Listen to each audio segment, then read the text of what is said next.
Recording in pelo progress. convite. Espero que não seja a primeira vez e a última vez a realizar esse tipo de atividade. Ahm, Bem, então eu estou aqui para poder partilhar um pouco daquilo que eu entendo sobre as normas internacionais de contabilidade. Tá? Mas, contudo, vou começar por alguns resumos sobre a história, não é muito bem história, mas vou falar um pouquinho de contabilidade antes de começar a falar propriamente das das IFRS. Vou pedir desculpa porque a minha voz está um pouco ronca, não é? Tenho irritação na garganta, tá? Então, vai soar um pouco, sei lá, um pouco esquisito. Bem, vamos começar da seguinte forma. Falando das IFRS, primeiro temos que saber como e por que das IFRS. Como é que começaram a surgir as IFRS? Com que objetivo tinha que surgir as IFRS? Bem, é muito simples. É só olharmos para a contabilidade, olharmos para a contabilidade como um meio de comunicação. Eu digo sempre aos estudantes, ou digo sempre às pessoas que a contabilidade é um meio de comunicação, é uma linguagem em que as empresas usam para poder comunicar com Não os seus vai. investidores, é uma linguagem que os contabilistas ou as empresas usam para comunicar com os acionistas, os empregados, os fornecedores e clientes, etc, etc. Então, é uma linguagem. Então, como sabemos, qualquer língua há sempre um dialeto, há sempre um dialeto, e esse dialeto, às vezes, não facilita muito a comunicação.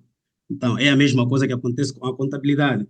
Por ser uma linguagem, então, também existe dialetos, que eu posso dizer assim, chamar dialetos, não é, em contabilidade, ou dialetos contabilísticos, em que às vezes não permite uma comunicação clara, não é, para pessoas não do mesmo setor ou pessoas da mesma área.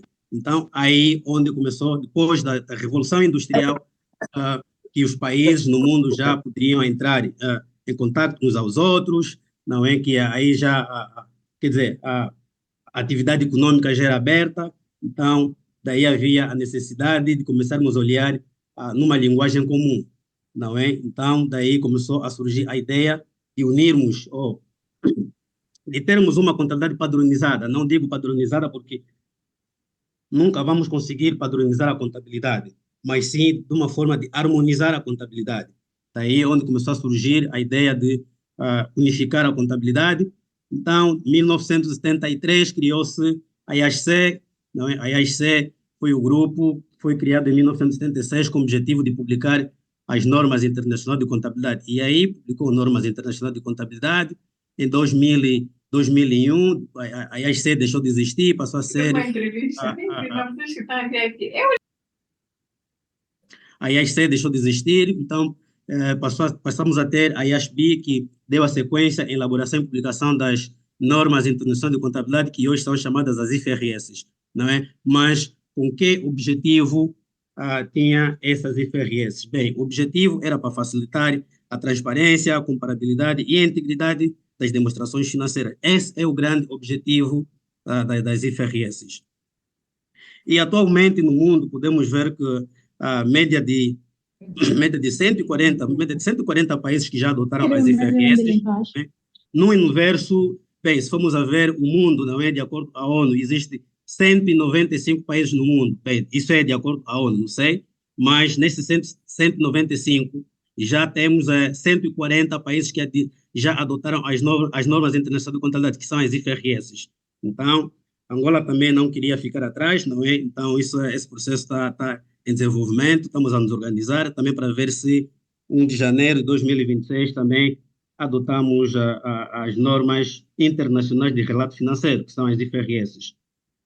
Ah, Bem, eu vou abordar, vou abordar isso, vou resumir isso em quatro etapas, pelo menos, para não poder levar muito tempo, uma vez sabendo que só tenho 15 minutos. Depois dos 15 minutos, acho que o professor coreano depois também vai abordar mais alguns aspectos. Bem, o primeiro aspecto que estava aqui a abordar, que eu vou abordar aqui, é a visão geral sobre as IFRS, principalmente aqui no nosso país, que é Angola. Tá? Nós aqui estamos a nos organizar para a adoção das IFRS, mas por que que Angola, por que que nós queremos adotar as IFRS? Bem, É como qualquer país, não é? Do mundo, adotaram as IFRS porque acharam que era melhor, porque se hoje em dia passarmos a usar uma contabilidade internacionalizada, nossas empresas podem ser mais atraentes para os investidores internacionais, a, a, a nossa contabilidade vai ter mais a transparência, ah, essa mesma contabilidade quer dizer que vai permitir uma comparabilidade entre a nossa contabilidade feita em Angola com a contabilidade feita, por exemplo, no Brasil, feita nos Estados Unidos da América, feita na Inglaterra, etc, etc. Não é? Mais ou menos isso. Mas agora, essa transação ou essa transição não pode ser visto como simplesmente uma troca de norma, saindo do plano de conta, o plano geral de contabilidade para as IFRS. Isso não é muito bem assim. Eu já tenho visto as pessoas pensando, epá, tá bem, então vamos trocar, vamos sair do plano geral de conta, que é as nossas normas locais, então vamos para as IFRS, é simplesmente mais é uma troca de normas. Bem, não é muito bem assim, isso é um processo. Isso é um processo. É um processo porque, na verdade, essa troca de normas, isso vem mesmo para reestruturar a contabilidade do sistema contabilístico angolano. Isso pode afetar profundamente as práticas contabilísticas angolanas, não é? A cultura corporativa e econômica como um todo.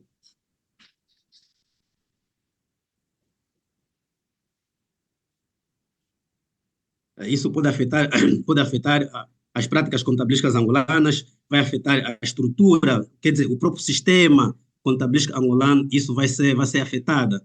E a própria economia como um todo vai ser afetada.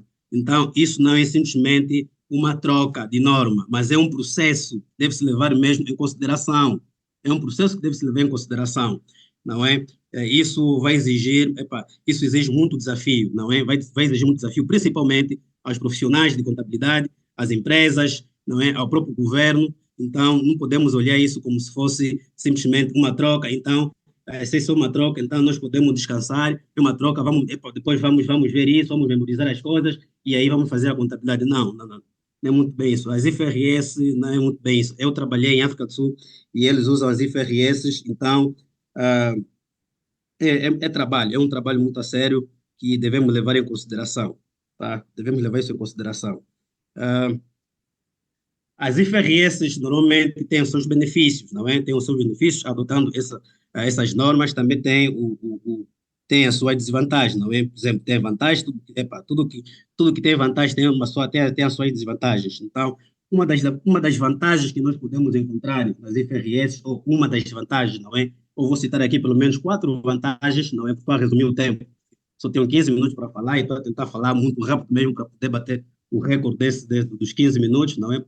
Eh, então, nesses quatro benefícios que nós temos aqui para a- as vantagens das IFRS ou adotando as IFRS, nós podemos encontrar, por exemplo, a transparência e a credibilidade. O que é isso, a transparência e a credibilidade? As IFRS aumentam a clareza, a confiabilidade nas demonstrações financeiras. Isso vai fazer com que as empresas angolanas a tornar mais atraente para os investidores internacionais.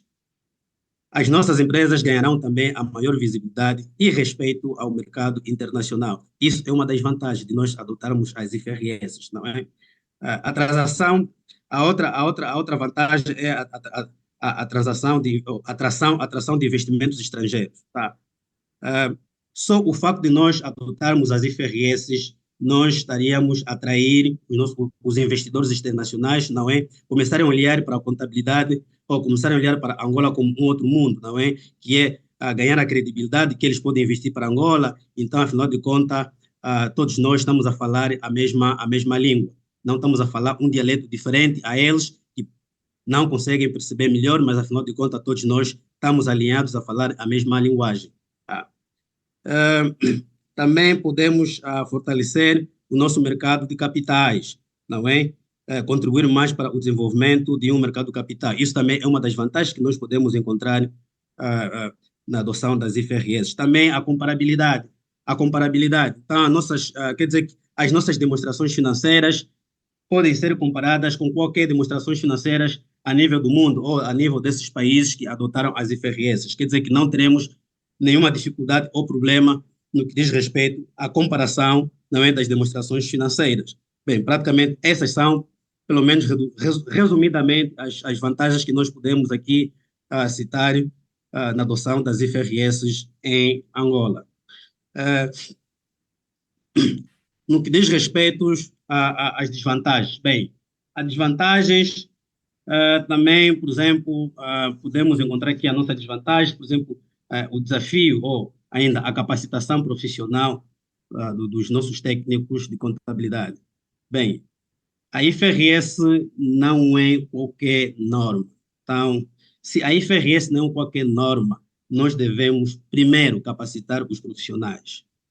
Essa é uma grande dificuldade que nós temos aqui no nosso país.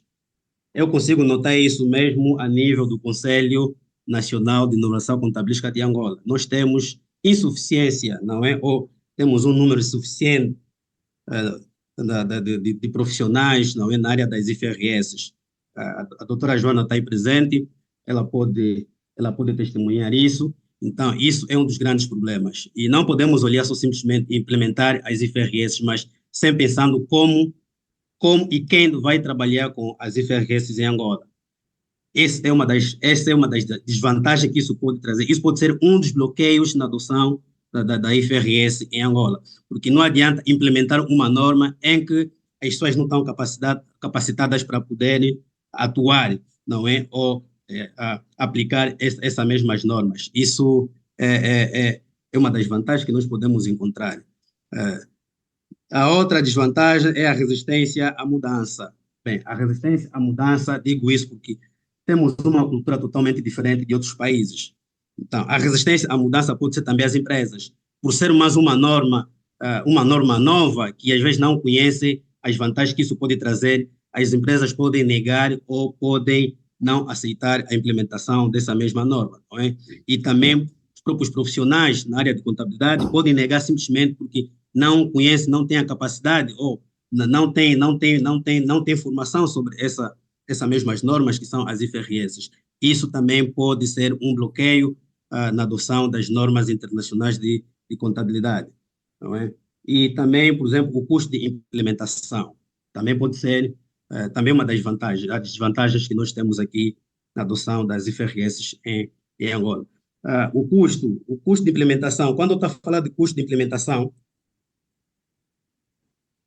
estou a olhar, na verdade, estou a olhar ah, naquele custo que as empresas vão suportar de sair de plano de conta para a implementação das IFRS, como devem atualizar os softwares, sistemas informáticos. Normalmente, nós devemos reestruturar, não é, a nossa tecnologia, sistema informático tem que ser reestruturado, essa coisa toda. Então, isso também pode fazer com que tenhamos dificuldades na adoção das IFRS em Angola. Custo de formação do pessoal.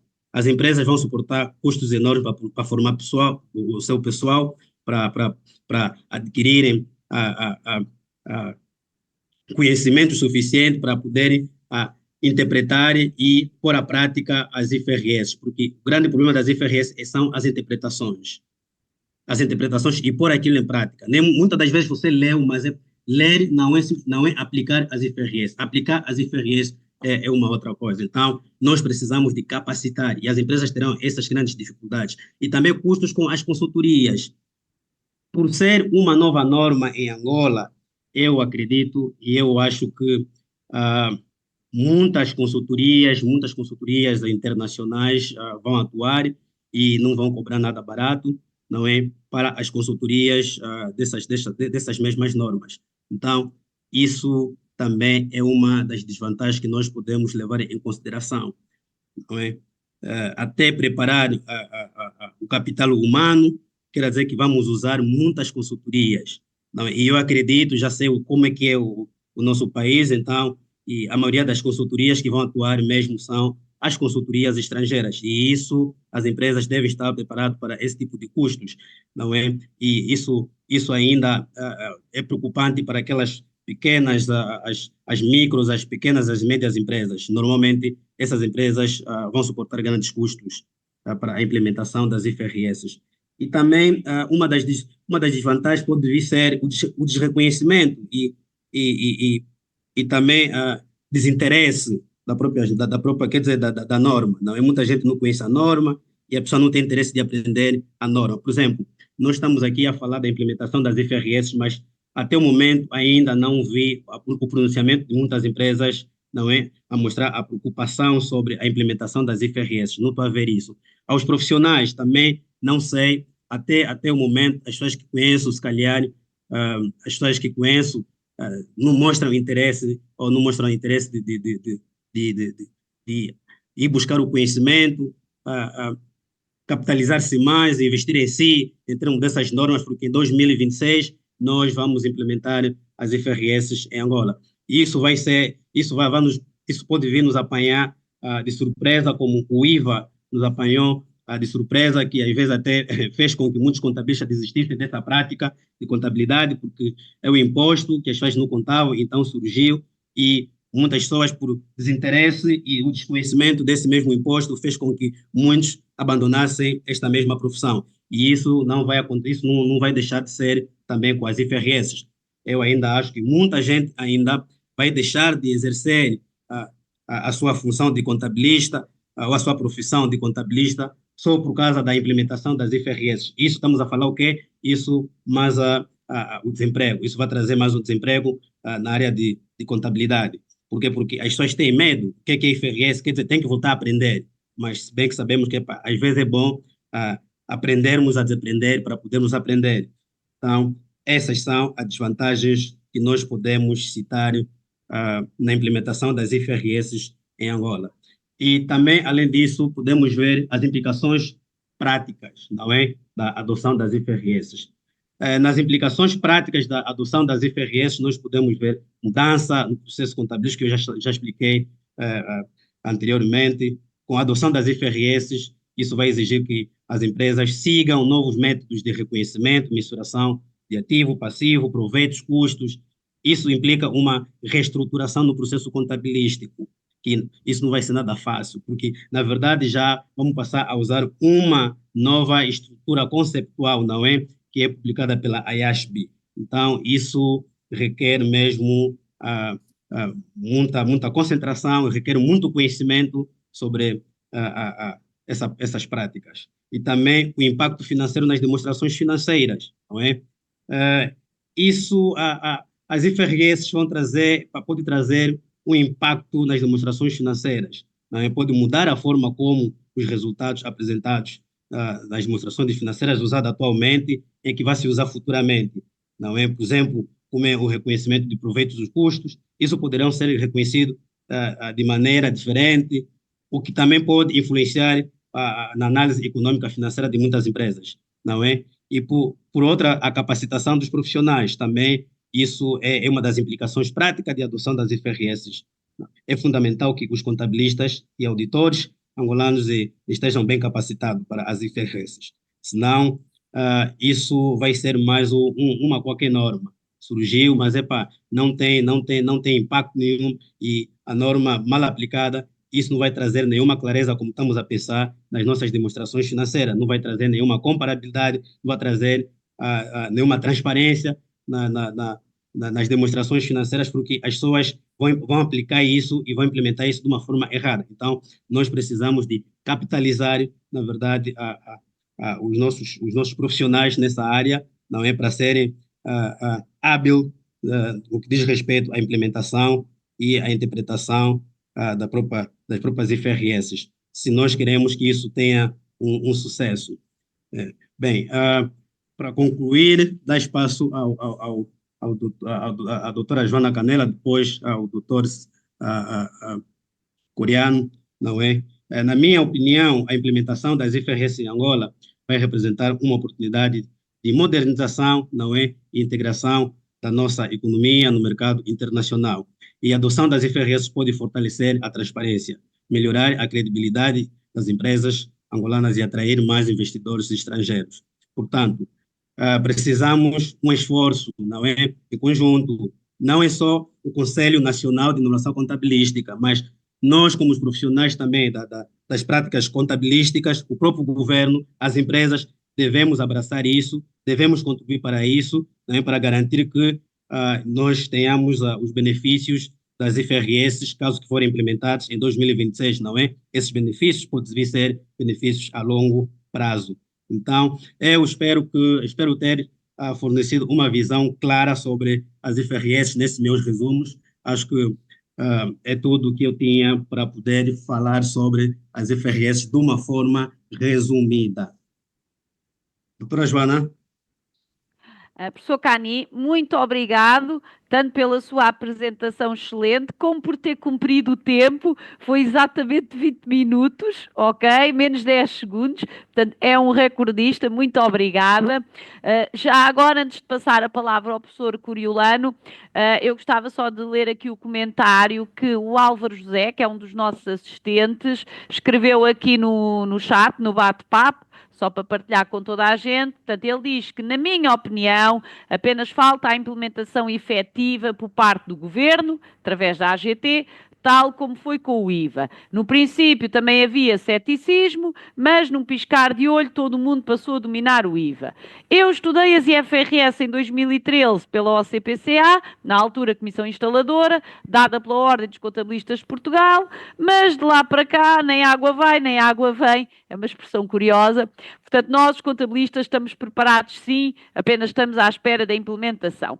Bom, pronto, antes de passar ao professor Cani para responder, portanto, o Sr. Álvaro José, é assim, desde 2013 até agora passaram 11 anos, não é? É possível que ainda precise de algum refrescamento, porque se nunca mais falou de IFRS desde 2013, entanto passaram 11 anos, não é? E durante 11 anos esteve a trabalhar com PGC, portanto, talvez fazer algum refrescamento das IAs e IFRS durante agora para se relembrar do que estudou em 2013, talvez não fosse mal pensado. Não sei se o professor Cani quer fazer algum comentário, foi só porque ele escreveu. Eu peço aos restantes que não façam ainda comentários, porque eu depois vou passar ao professor Coriolano e depois dele fazer a sua exposição, logo iremos ter o debate aberto, está bem? De qualquer maneira, como aqui o Sr. Álvaro tinha feito o comentário, se o professor Cani lhe quiser dizer alguma coisa, passo-lhe a palavra. Não percebi a pergunta, qual foi a pergunta ou qual foi o comentário do colega? O colega diz que, como já estudou as IFRS em 2013 pela OCPCA, a Ordem dos Contabilistas de Angola, porque na altura eles deram formação a quem era membro, né, quem era contabilista. Ele diz ele é da opinião que os contabilistas estão preparados, apenas precisam é da implementação. Bem, professora Joana, bem, a formação é sempre importante. Se já está formado via o CPCA, não é? Isso já é muito bom, é muito importante. Só não sei quanto tempo levou a formação e quantas as normas aprendeu, não é? Porque as IFRS, eu pessoalmente comecei a trabalhar com as IFRS desde 2009, não é? Isto é, em África do Sul. Então, isso levou tempo para poder aprender isso. E a IFRS, normalmente, são 42 normas no total. E aprender as IFRS, não conseguimos aprender simplesmente as IFRS em 2, 3, 4 meses ou 5 meses. Não é suficiente para nós aprendermos bem as IFRS. Essa é a minha opinião, das dificuldades que eu encontrei para poder aprender as IFRS. Mas agora, só falta saber, a OCPCA deu essa formação durante quanto tempo e quantas as normas abordou-se nesta formação. Tá bem, se já aprendeu essa formação, então vai precisar de fazer uma recapitulação, porque sabemos que as IFRS estão sempre em atualização, não é? Estão sempre em atualização. Falavam da IAS 1, daqui mais alguns anos já não vai se falar da IAS 1, porque já se implementou e já foi publicada a IFRS 18, que vai substituir a IAS 1. Temos que ver, então, o que a IAS 1, o que a IFRS 18 trouxe, qual a diferença entre a IFRS 18 e a IAS 1. Estamos a ver também as mexidas, por exemplo, na IFRS 9, que são os instrumentos financeiros, não é? Então, quer dizer, há muitas mudanças ainda nas IFRS, quer dizer que as IFRS estão constantemente, quer dizer, acompanham a dinâmica do mundo, está constantemente em mudanças, então vai-se precisar mesmo de reciclagem. Então, é basicamente isso, temos que continuar a estudar, não podemos esperar só a implementação, mas devemos dar a sequência nas formações, acho que é o mais ideal. Pois, principalmente que o colega Álvaro diz que estudou em 2013, não é? Desde Exatamente, 2013 para exatamente, agora houve muitas alterações. Ok. exatamente, Muito exatamente. obrigado, professor Cani. Muito obrigado também ao colega Álvaro José pela, pela sua intervenção. Professor Coriolano, está aqui conosco?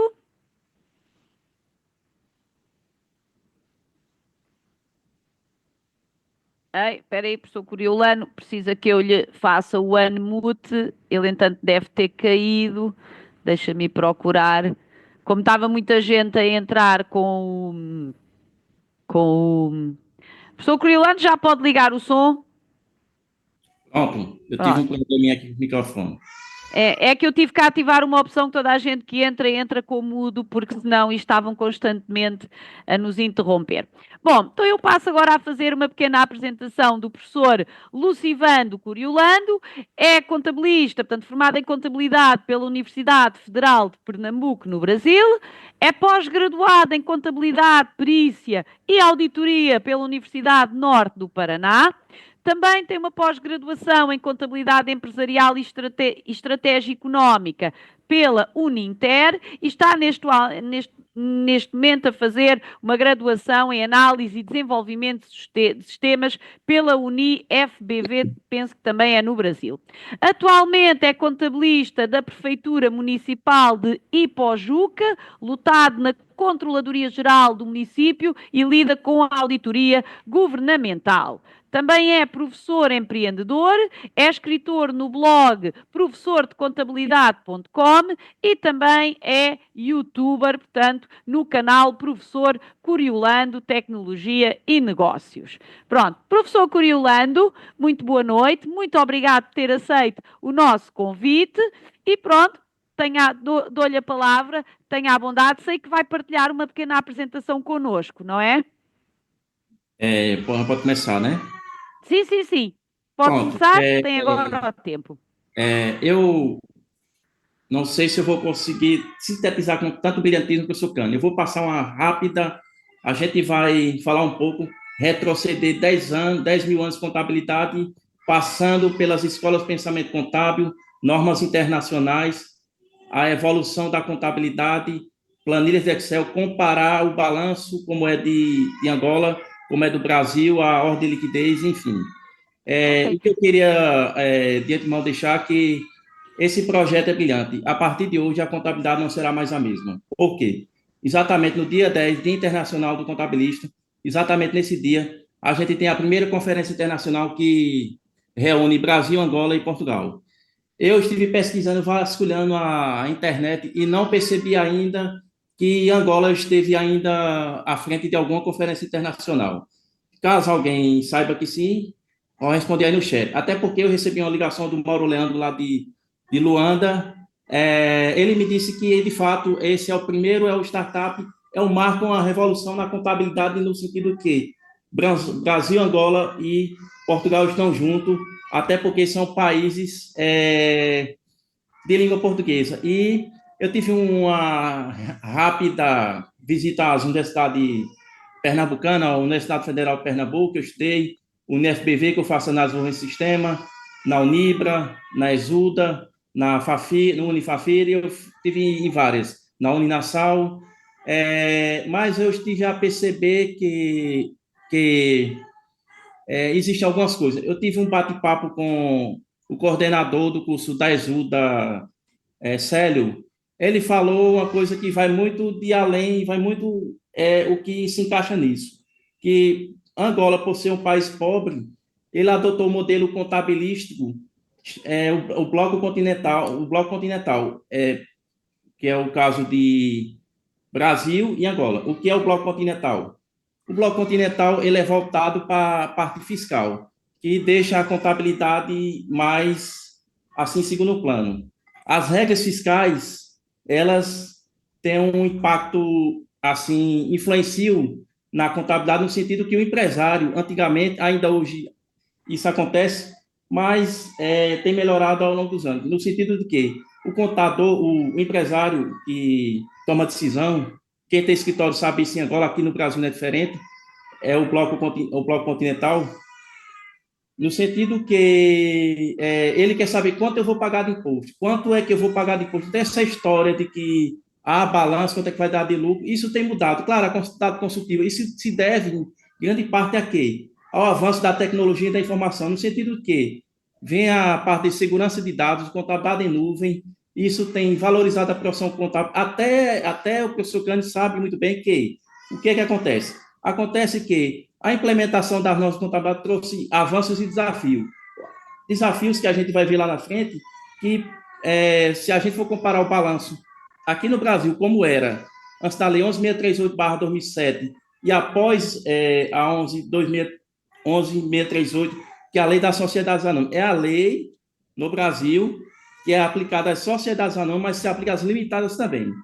Pois bem, nesse sentido, houve alteração. Essas alterações implicou em custo de implantação, no sentido que teve que mudar a forma de desenvolver o software de contabilidade e teve que capacitar os profissionais. Mas isso aconteceu também o quê? Aconteceu uma valorização do profissional contábil. Ele passou a ser mais valorizado pela questão que ele tem que se capacitar mais.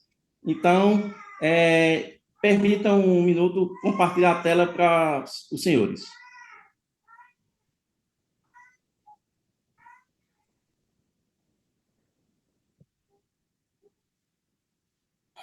Não, eu chego já lá, mas espera aí, deixa eu ver. Cadê? Só um minuto. Então tem muitas janelas abertas. Tá.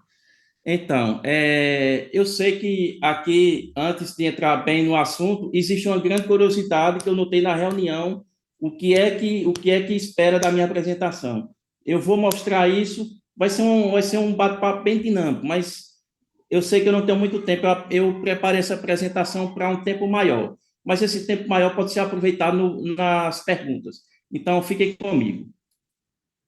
Vamos lá. Aqui nós temos vou mostrar primeiro o balanço após a Lei 11.638. A gente segue a ordem decrescente de liquidez. Começa com circulante, nós terminamos com, vocês chamam de ativo corrente. Nós chamamos de circulante, mas a ideia é a mesma. Nós começamos com disponibilidade caixa banco e descemos até o imobilizado. Do lado passivo, nós temos o passivo circulante e descemos até o patrimônio líquido. É a ordem crescente. Do que tem mais capacidade de transformar em caixa para menor. No caso de Angola, como é invertido, é a ordem crescente de liquidez. É ativo não corrente, imobilizações corpóreas e não corpóreas, descendo até o caixa, no caso do disponibilidade, e do lado do esquerdo, capital próprio e o passivo. Passivo não circulante, circulante, é a ordem decrescente. A gente poderia até discutir o porquê, que eu andei usando inteligência artificial e tal para tentar descobrir o porquê disso. Mas, enfim, aí só mostrando como era o balanço antes da Lei 11.638. Essa Lei 11.638, antes era a Lei 6404/76. Foi alterada pela Lei 11.638 de 2007, que foi o ápice da revolução contábil no Brasil, que alterou as estruturas, isso devido às IFS, International Reporting Standard Books, normas internacionais de contabilidade. Então, vejamos aqui, senhores. Nós temos ativo circulante. Ativo circulante era dividido em realizável a longo prazo, permanente, dividido em imobilizado, investimento e diferido. Aí vocês podem perguntar diferido. Vou deixar lá para quem quiser perguntar, responder depois. E a gente fazer uma explicação do lançamento. Do lado esquerdo, nós tínhamos passivo, circulante, resultado de exercícios futuros, exigível a longo prazo e patrimônio líquido. Aí a lei, isso era antes de 2007. Após 2007, a estrutura que a gente segue é essa. O que é que diferencia um balanço, além da ordem crescente ou decrescente de liquidez em relação a Angola e Portugal? É a questão do PGC, o Plano Geral de Contas. Nós seguimos a lei das SA. Tudo isso aqui é montado, esse código que aparece é o próprio sistema de contabilidade que ele gera. A gente apenas pega da lei, a lei está lá no artigo 176, que diz: o ativo é formado pelo circulante. No circulante tem a disponibilidade.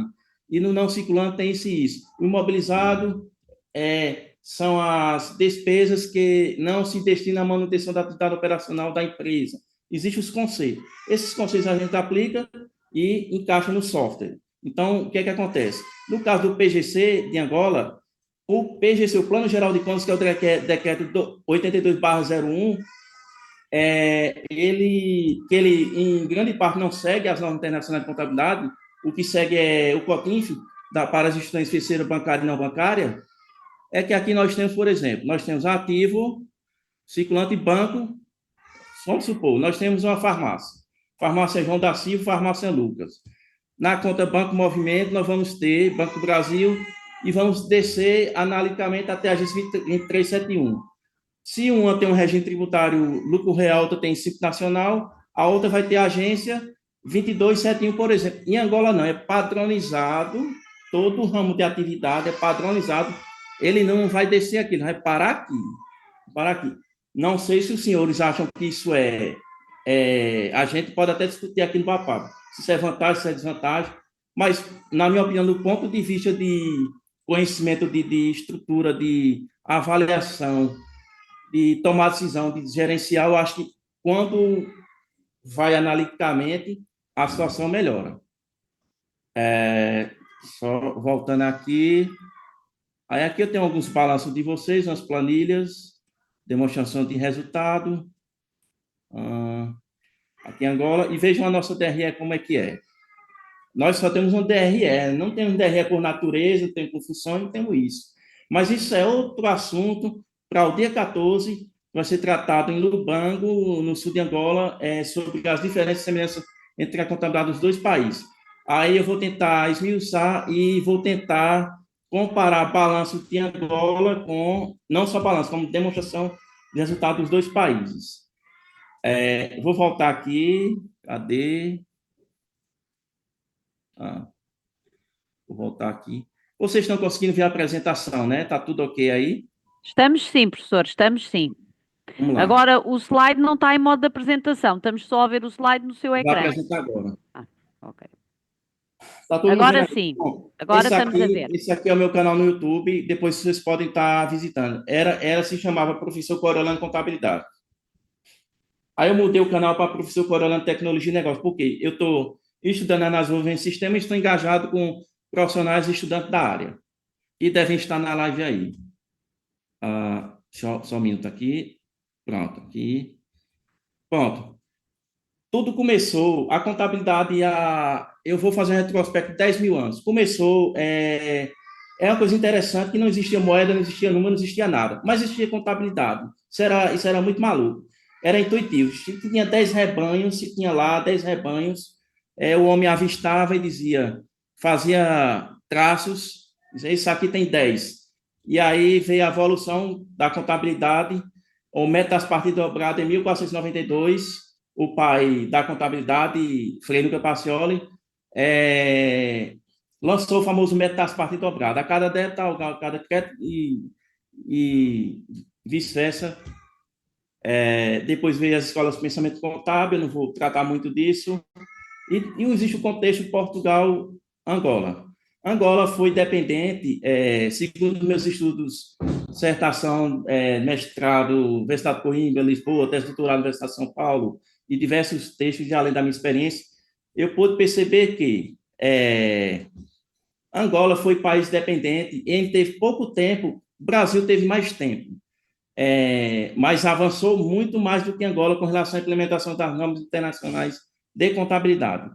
Angola foi dependente até 75, quando foi em 76 se tornou um país independente. E aí adotou o Plano Nacional de Contas de Portugal, copiou, e depois veio o Sistema de Informação Contábil de Portugal. E aí adotou que a gente pode, ser tema de outra palestra, que o Decreto 82/01 é o plano de contas, ele traz conceitos e traz tudo codificadozinho em classes, acho que meios e existências, aí tal, traz tudo assim. No Brasil não é assim. O Brasil, eu posso mostrar para os senhores, na lei das SL, está na definição de cada coisa. O ativo circulante é isso, e está dividido nisso, nisso e nisso. Assim funciona no caso do Brasil. E aí, um resumo das escolas do pensamento contábil. Contista, que é Luca Pacioli, e a escola patrimonialista, que é o objeto do patrimônio, e temos a escola americana, que influenciou a brasileira, além de outros, mas tem grande influência da escola americana, que padronizou os procedimentos contábeis, podendo comparar as demonstrações contábeis. Como o professor Cani falou, eu lembro bem, existe harmonizar, mas nunca vai ser uma coisa perfeita. O lucro aqui, da empresa aqui, quando traz para outro país, nunca vai ser igual, vai ser sempre distinto. Até porque existem as regras tributárias, que se tiver tempo eu vou mostrar, quando aplica aqui, dá um lucro, um certo lucro, existe lucro contábil e lucro real, que difere, e quando vai para outro país pode dar até prejuízo ou um lucro diferente. Bom, surgimento da profissão no Brasil.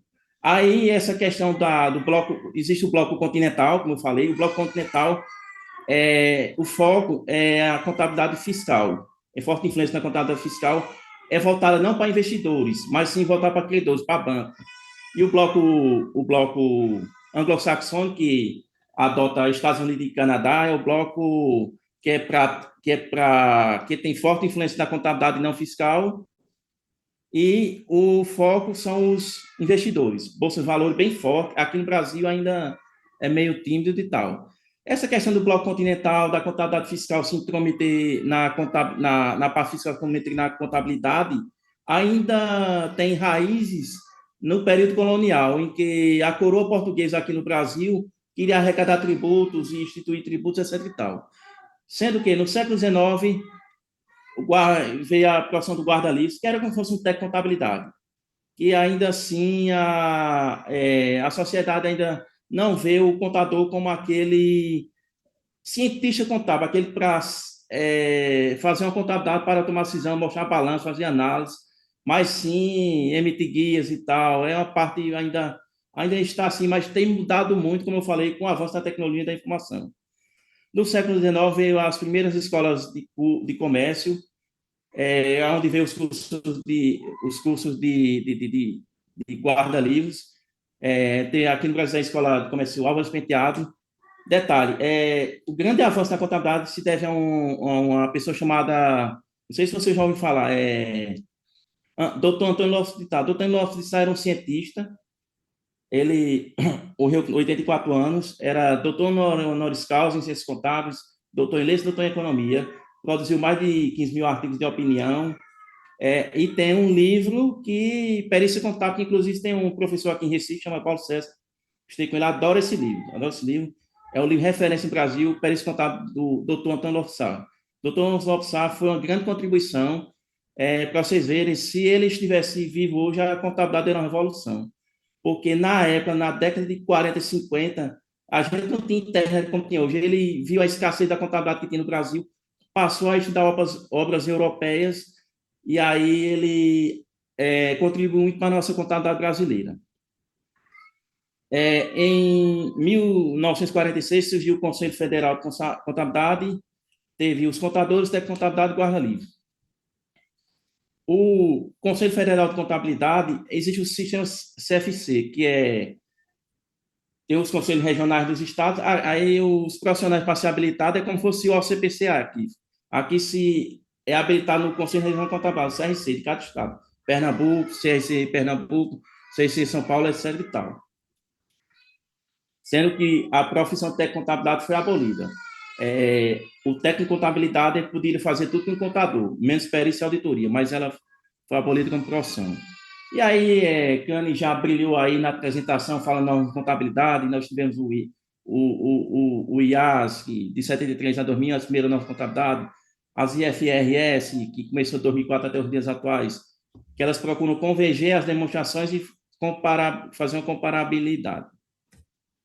Bom, os desafios de implantação das normas de contabilidade no Brasil. Como eu falei, capacitação dos profissionais, eles teve níveis que se capacitar. Imagina aquele balanço que eu mostrei, que era de um jeito e tinha que ser de outro. Predomínio da essência da forma jurídica, porque predomina a essência. Um exemplo de seu leasing é o CPC, deixa eu ver aqui, acho que é o 06. Era mais voltado ao fisco. Sim, e as oportunidades surgidas, valorizou o profissional da contabilidade, a contabilidade consultiva, isso também se deve ao avanço da tecnologia da informação, sistema web e nuvem. Sim, eu queria apresentar para vocês um sistema web na nuvem que eu uso para treinamento. Infelizmente, tiraram do ar, eu não encontrei, o que eu posso apresentar é planilha de Excel. Eu tenho planilha que gera gráfico de export, para lançamento, dá para ver bem uma coisa interessante. A globalização, a globalidade, que a atuação dos contadores em qualquer parte do mundo. A IFRS proporcionou isso. Você aprender normas internacionais do Brasil e estar mais apto a atuar nos Estados Unidos. Crescimento dos mercados. Cresceu a auditoria, controladoria e perícia. É o ápice, o apogeu da profissão contábil. Nós temos a área pública, que é a área que eu atuo com auditoria governamental, controle interno e contabilidade aplicada do setor público. Teve a parte de consultoria e ensino. As oportunidades surgidas foi que as demonstrações financeiras de forma mais transparente. E aí, normas internacionais de contabilidade. A adoção foi em 2007, como eu falei, uma medida provisória está na Constituição Federal do Brasil. Ela tem um prazo de 90 dias para ser transformada em lei. E aí, a medida provisória 449 de 2008 se tornou na lei 11.638/07, que alterou a 6404/76. E aqui eu vou dar uma visita assim rapidamente. Esse aqui é o site, vou direto para o artigo 176 da Lei das SA. Artigo 176. Esse é o pilar da contabilidade empresarial aqui no Brasil. A lei, cadê? Aqui. Ao final de cada exercício social, a diretoria fará elaborar o balanço, balanço patrimonial, ele diz quais são os demonstrativos, demonstração de lucros ou prejuízo acumulado, demonstração do resultado do exercício, demonstrações das origens e aplicação do exercício. Ela foi abolida, substituída pela demonstração frustrada. Deve ser que existe pelo método direto e indireto. Dá uma rápida passada aqui. Cadê? Balanço, aí veja como é aqui, ó. Balanço patrimonial.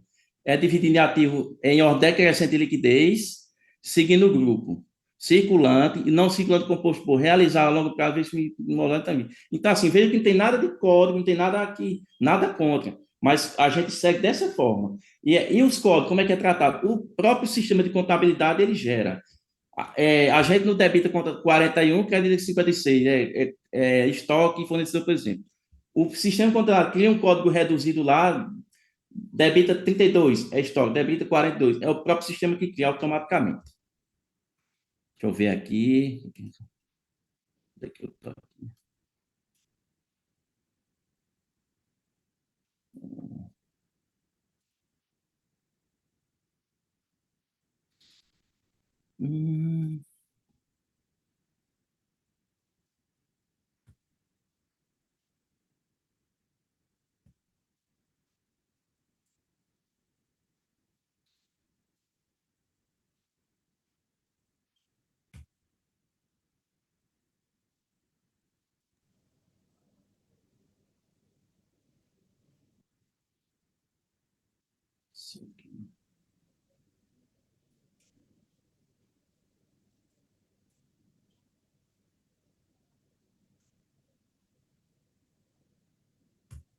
Professor, ainda está a organizar, ainda está a apresentar, não está?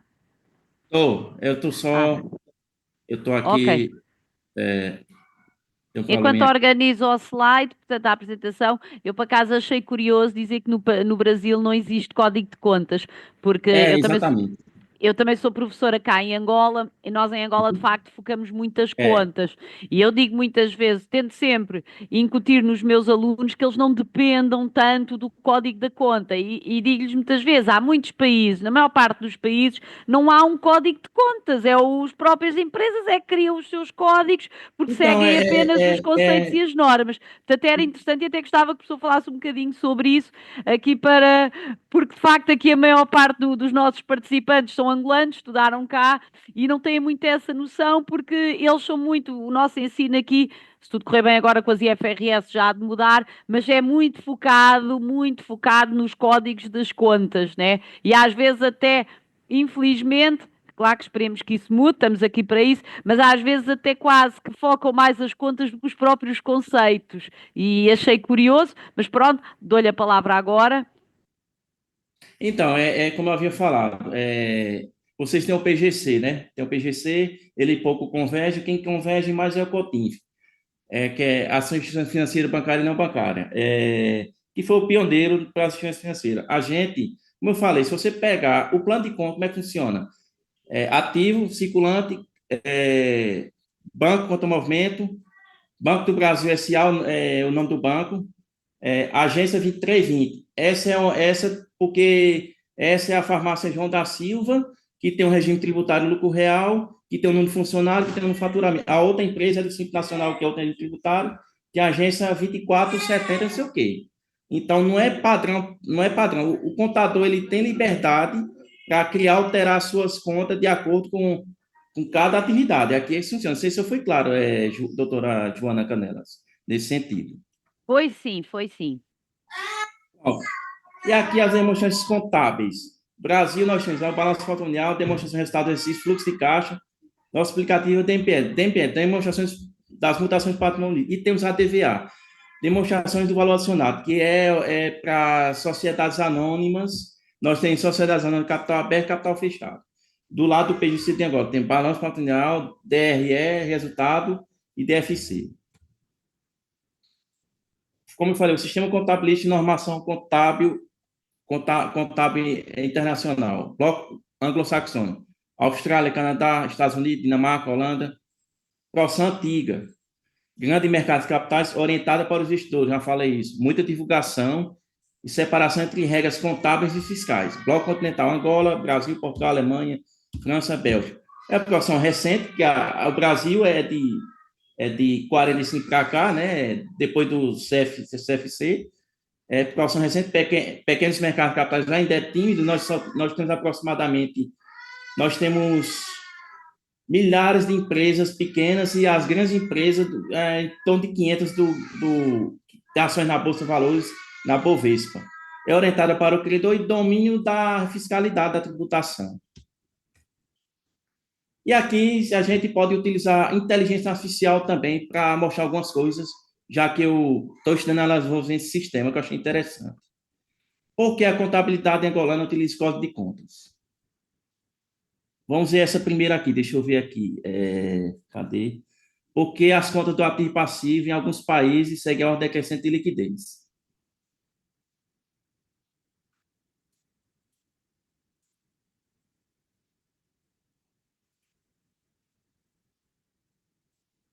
Porque as contas do ativo e passivo no Brasil seguem a ordem decrescente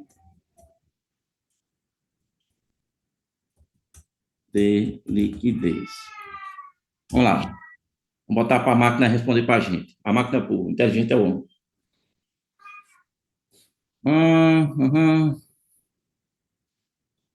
A organização das contas balanço continental, tanto no ativo quanto passivo, segue uma ordem que visa facilitar a compreensão. A ordem decrescente de liquidez é a do passivo, a ordem decrescente de utilidade está diretamente relacionada à liquidez. Tem como objetivo. Aí vê que curioso. Deixa eu colocar aqui. Anteriormente,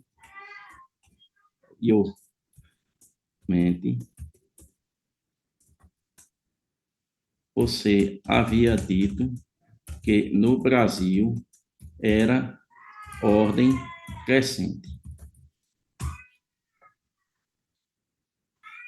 Desculpa pela confusão. É louco isso, né? Aí vai confiar na inteligência artificial? Não confie na inteligência artificial. Não há nada que vai substituir a inteligência humana. Por quê? O que é a inteligência artificial? O que é o pensamento computacional? O pensamento computacional é baseado em 0 e 1. 0 é na elétrica desligado, 1 é ligado. Na lógica de programação, 0 é não, 1 é sim. É só no bit, é só no pensamento computacional. Então, ele busca uma parte de dados na internet de alguém que deixou lá, escreveu merda lá e busca e diz uma besteira dessa. Falou que é decrescente e agora eu Ele disse que é uma confusão aqui. Não sei se você... Porque eu tinha feito uma pesquisa antes, ele tinha dito que era crescente. Aí eu fiz outra pergunta aqui, não sei se você entendeu. Vamos para cá, de apresentação.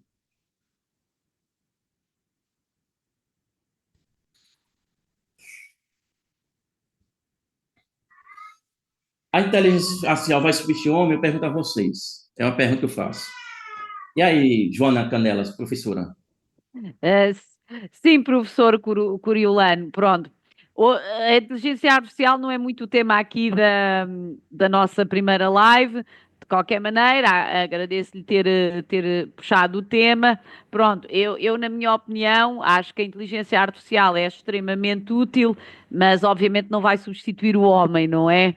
Claro que há certas profissões que atualmente o robô faz, e se calhar até faz melhor que o humano, mas há muitas coisas que o humano faz e que o robô nunca será capaz de fazer. Portanto, acho que a Ó, inteligência artificial é útil, mas obviamente nunca vai substituir o homem, certo. ok? De qualquer maneira, professor Pronto. Coroliano, eu Eu tenho algum tempo ainda.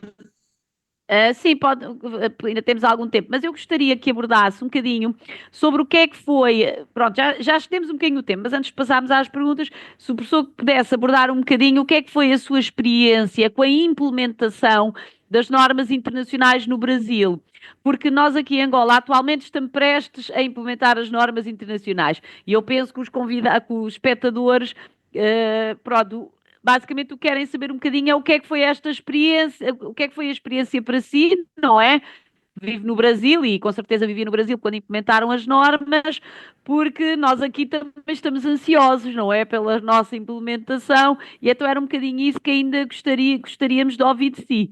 Mesmo não tenha a apresentação, só falar um bocadinho como é que foi a sua experiência, por exemplo, como é que as empresas lidaram com os custos da mudança, como é que os contabilistas lidaram com a mudança, se puder.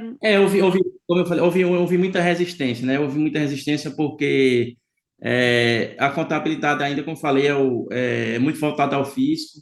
Quando vem uma mudança dessa, tem um custo de implantação, tem toda uma cultura por trás que o contabilista tem resistência à mudança. Não sou contabilista como um profissional de uma forma geral aqui no Brasil.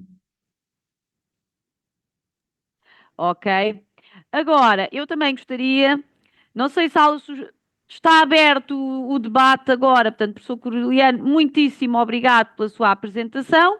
Eu vou abrir agora o debate, se algum dos presentes, portanto, quer de facto fazer as suas questões, senão eu também tenho aqui algumas. De qualquer maneira, já temos aqui o senhor Custódio Congo, que eu por acaso conheço muito bem, também tem uma questão, portanto, queira ter a bondade de colocar seu Custódio Congo. E já agora dizer para quem é, se é para o professor Cani, se é para o professor Coriolano. Sou Custódio Congo, pode ligar, sim. Ok, boa noite, doutora Joana Canela, boa noite, professor Coriolano e o doutor Cani Cardoso. Antes de mais, quero parabenizar pela iniciativa. A minha questão, ou as minhas questões, se me for permitido, serão direcionadas ao professor Cani Cardoso e estão muito relacionadas à apresentação que acabou de fazer e também algumas dúvidas que eu vou encontrando durante o meu percurso, porque nesse momento estou a desenvolver uma dissertação para a conclusão do meu mestrado e o tema encontra-se mesmo relacionado à análise comparativa entre o PGC e as normas IFRS.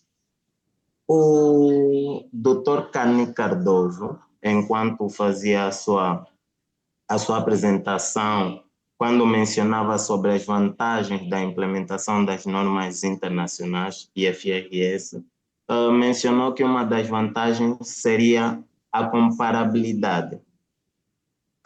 É do meu conhecimento que uma das bases, uma das principais alterações encontradas no PGC, que foi publicado em 2001, foi exatamente a comparabilidade, não somente ligada ao período ligada à comparabilidade entre as empresas, mas também estava muito relacionada à comparabilidade a nível nacional e a nível internacional.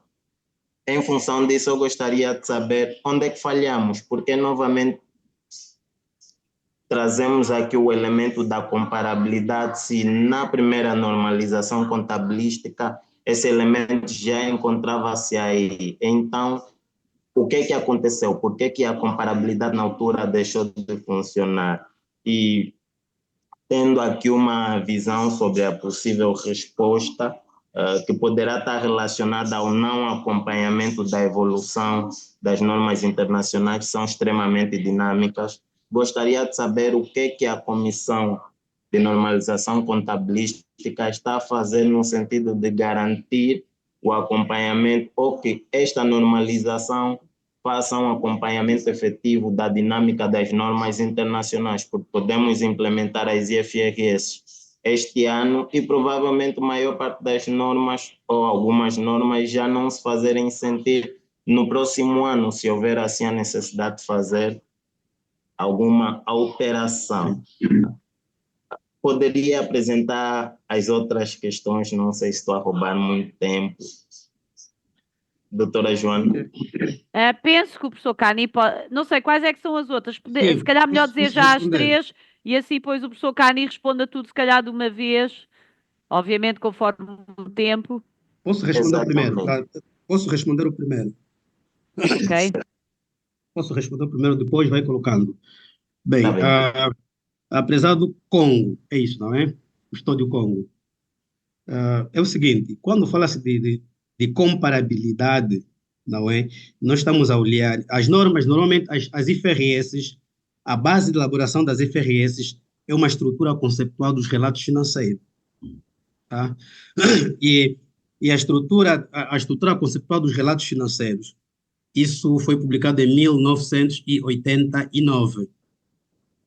Já em ano 2018, a estrutura de 1989 foi substituído pela uma nova estrutura de 2018, tá?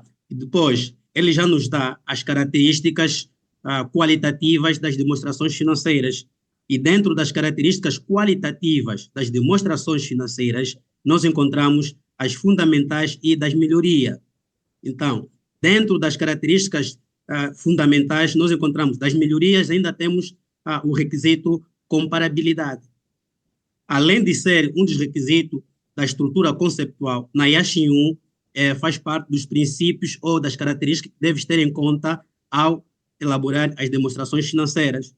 Quer dizer que não podes falhar com o requisito ou o princípio de comparabilidade. Isso estamos a falar na IASH 1. Perceba? Então, razão pela qual, quer dizer, se você não atingir esses requisitos, não é? Quer dizer que essa das características, quer dizer que as tuas demonstrações financeiras vão violar aquilo que nós chamamos de características qualitativas fundamental, que uma delas é a justa apresentação ou ainda a apresentação fiel das demonstrações financeiras. Razão pela qual devemos falar da comparabilidade como uma das vantagens, não é, das demonstrações financeiras. Então, a comparabilidade não simplesmente externa, pode ser também interna. Pode comparar, pode fazer a comparação, por exemplo, do exercício do ano passado para o ano presente, razão pela qual quando você olha na estrutura de balanço, você vê o exercício anterior e o exercício presente. Isso vai fazer uma comparabilidade, mas uma comparabilidade interna. Agora, comparabilidade externa, estamos a falar de pegar as demonstrações financeiras e fazer a comparação com uma outra demonstração financeira elaborada num determinado país. Não sei se ele fez entender.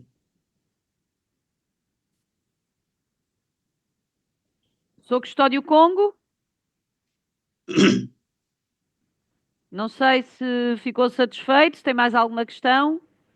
Olá, por acaso fiquei e presumindo que era mesmo este não acompanhamento da dinâmica das normas internacionais, porque conforme mencionei anteriormente, o PGC já vinha a cautelar esta questão, mas acabou ficando desajustado pelas alterações constantes verificadas a nível da IFRS. Então, eu havia lançado a questão no sentido de saber quais mecanismos estão a ser levados em conta por parte da Comissão de Normalização Contabilística para garantir que o próprio PGC, ou se houver aí um outro termo aplicável na altura, para garantir que ele esteja alinhado ou acompanha constantemente as evoluções que se verificarem a nível do PGC, obviamente tendo em conta o próprio contexto nacional. Mas as minhas outras duas questões, para fechar, para não ter que abrir e roubar muito tempo e dar aqui também espaço para os demais colegas, eu gostaria de saber se com a implementação da IFRS em Angola, haverá necessidade de certificação por parte da IASB, ou se automaticamente com esta implementação Angola passará a fazer parte da IASB. Não percebo exatamente, gostaria de saber como é que vai ser esse processo. E também sabemos que as normas internacionais mencionam que ao implementar as normas pela primeira vez, há necessidade de dar tratamento retrospectivo, ou seja, tratar o período anterior como se já se tivesse implementado as normas internacionais e, obviamente, provavelmente algumas contas serão alvos de reavaliações. Isto, de alguma forma, poderá ocasionar falências técnicas para determinadas empresas. Há aqui essa possibilidade por parte da Comissão de Normalização Contabilística, Dr. Canini. Bem, com relação à segunda pergunta, nós normalmente, antes de adotar as normas internacionais, normalmente o Conselho Nacional de Normalização Contabilística de Angola tinha que entrar em contato com a IASB. Não é simplesmente com a IASB, mas também propriamente com a IFRS Foundation, porque a IASB depende da IFRS Foundation. Então, o Conselho tem relação direta com a IFRS Foundation e nós estamos a fazer as coisas com base à orientação da IFRS Foundation. Então, as normas que vão ser alteradas, nós temos o conhecimento dessas normas e temos a cautela. E, por exemplo, no caso da IASH 1, nós já sabemos que existe uma nova norma que substitui a IASH 1, que é a IFRS 18. Então, se na verdade queremos evolução, queremos desenvolvimento, não podemos começar pela implementação da IASH 1, depois voltarmos novamente a atualizar para a IFRS 18. Quer dizer que nós vamos adotar diretamente as IFRS 18. Quer dizer, todas as normas que vão sofrer as alterações é do conhecimento do Conselho Nacional de Normalização Contabilística e também tem acompanhamento da IFRS Foundation e a IASB. Isso está cautelado. Agora, a terceira pergunta, acho que respondi duas perguntas, respondi as duas perguntas. Ou a terceira pergunta, o que é que estava a dizer mais ou menos? Penso que o doutor Custódio Com queria saber, eu acho que ele baralhou-se ali um bocadinho com os termos, quando nós aderirmos às normas internacionais de contabilidade, se automaticamente seremos membros do IFAC. Ele disse IASB, mas penso que foi por engano. Penso que o que ele queria dizer era membros do IFAC. Talvez talvez ele depois me possa clarificar. Pronto, ele escreveu agora, porque pronto, o IASB obviamente irá certificar que nós usamos as normas, mas a questão do Custódio era se depois também éramos membros do IFAC automaticamente. Bem, não diria automaticamente seríamos membros da IFAC. Aquilo mais é um processo. A IFAC é totalmente independente da IFRS Foundation, tanto como da IASB. A IFAC normalmente não publica normas. Quer dizer que temos aí IPSAS-B, não é? IPSAS-B é que publica, por exemplo, as IPSAS, não é? E é controlado pela IFAC. Mas agora, nós, ao aderirmos às normas internacionais de contabilidade, quer dizer, se nós queremos criar parcerias também com a IFAC, podemos fazer isso, mas isso não é de forma automática. Já agora eu gostava de dar um contributo, porque eu também já trabalhei no plano estratégico porque não é Angola que adere ao IFAC, são os organismos de que controlam a profissão de contabilista, neste caso seria a OCPCA, e eu por acaso já trabalhei um pouco num plano estratégico para a adesão ao IFAC, e não ficamos automaticamente membros do IFAC, até porque há muitas exigências a nível da própria OCPCA, além da adesão às normas internacionais de contabilidade, mas logicamente que quando forem adotadas estaremos mais próximos da adesão ao IFAC, ok? Já agora, só a título de curiosidade, já vamos continuar o debate, eu partilhei agora um quadro resumo, assim feito muito rapidamente, onde tem uma comparação do PGC atual com as normas internacionais. Portanto, do lado esquerdo são as normas internacionais que são tratadas na íntegra pelo PGC, a meio são aquelas que o PGC nem sequer menciona, e à direita são as normas que o PGC menciona um bocadinho. Pronto, é só para terem aqui uma noção, penso que muita gente já sabe, mas já agora, só para termos uma noção da divergência que temos cá em Angola em relação ao que são as normas internacionais. Entretanto, vou passar agora à segunda pessoa, portanto, o senhor Armando Maneco também levantou a mão, portanto, queira, por favor, colocar a sua questão e dizer a quem é que é dirigida.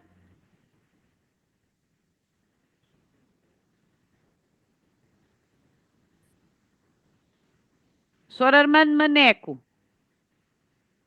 Sim, conseguem me ouvir? Conseguimos.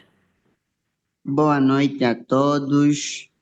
Primeiramente, a minha questão vai diretamente para o Dr. Cani Cardoso, não é? E eu só tenho uma questão. A pergunta é: qual será, não é, o impacto que as normas internacionais de contabilidade vão causar ao ser implementada no mercado angolano, visto que atualmente Angola, certas pessoas ou muitos conhecem normas internacionais, mas nem todas as empresas adotam estas normas. Então, as normas internacionais, ao serem implementadas no mercado angolano, vão causar certos custos e prejuízo para certas empresas. Então, eu gostaria de saber qual será o impacto que ela vai causar, se será um impacto positivo ou negativo.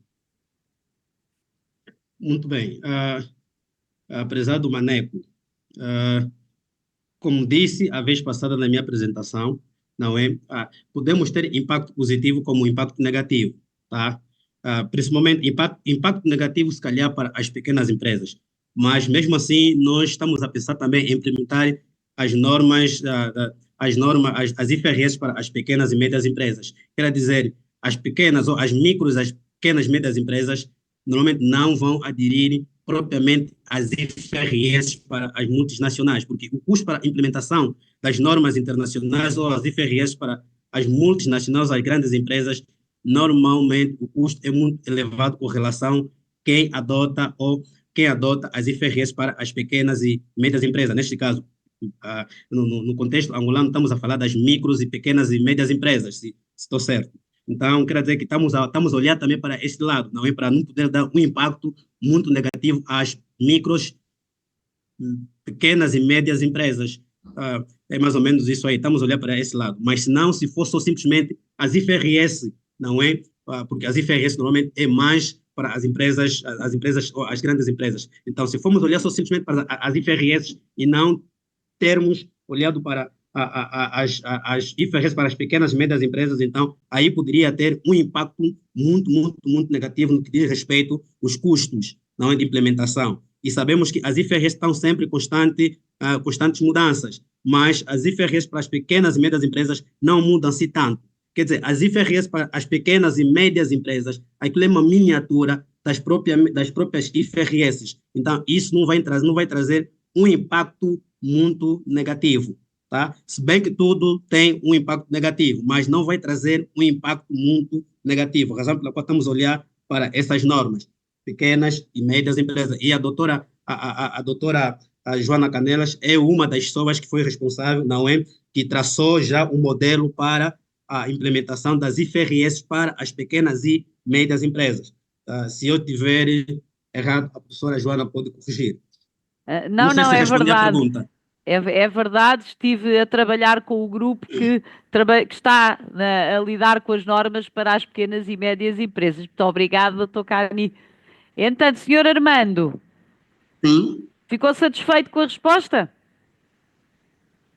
sim, fiquei satisfeito, mas ainda tenho uma outra questão. É de frisar aqui que eu sou estudante da 12ª classe do curso de Contabilidade e Gestão pelo Instituto Médio Comercial de Luanda. Muito bem. A segunda questão é: qual é a importância ou a necessidade da implementação destas normas em Angola? Bem, a importância vou de uma forma mais simples, básica. Ah, Gostarias de ter uma fama internacional?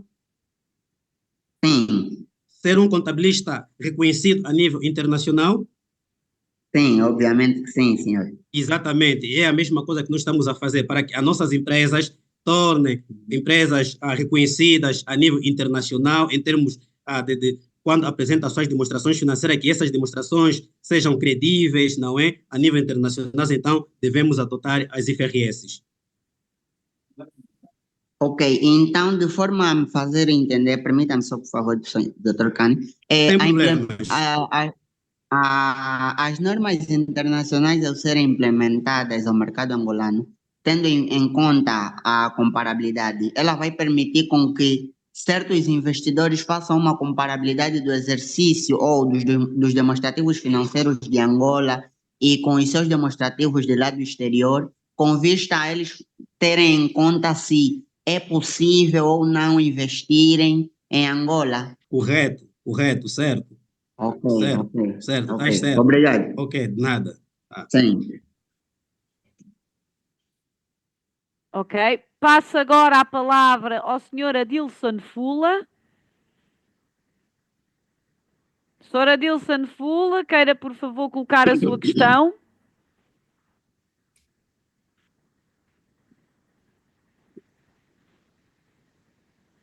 Senhor Adilson Fula, está aqui? Sim. Boa noite, professora Joana. Boa noite, senhor Adilson, tudo bem consigo? Estou bem, professora. A professora como está? Também, estamos ótimos aqui neste live, nesta primeira conferência. Queira, por favor, colocar a sua questão e dizer a quem é dirigida e vamos tentar ser breves, que é para haver espaço para mais questões, está bem? Está bem, professora. Muito obrigado. Sim. Boa noite, caros professores. Boa A minha noite. pergunta é dirigida aos dois professores já agora. A pergunta é a seguinte: as IFRS vão permitir que a contabilidade expresse melhor a realidade econômica e financeira das empresas, o que vai permitir um maior crescimento e desenvolvimento do país. A questão é: que medidas devem ser adotadas pelo Estado angolano para minimizar os custos relativos a esta implementação?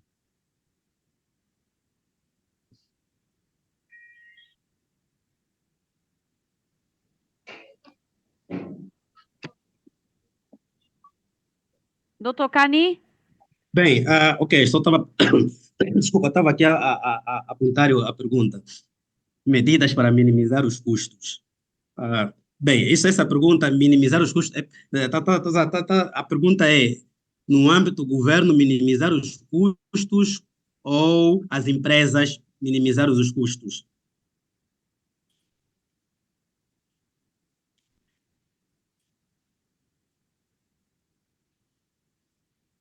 Doutor Adilson?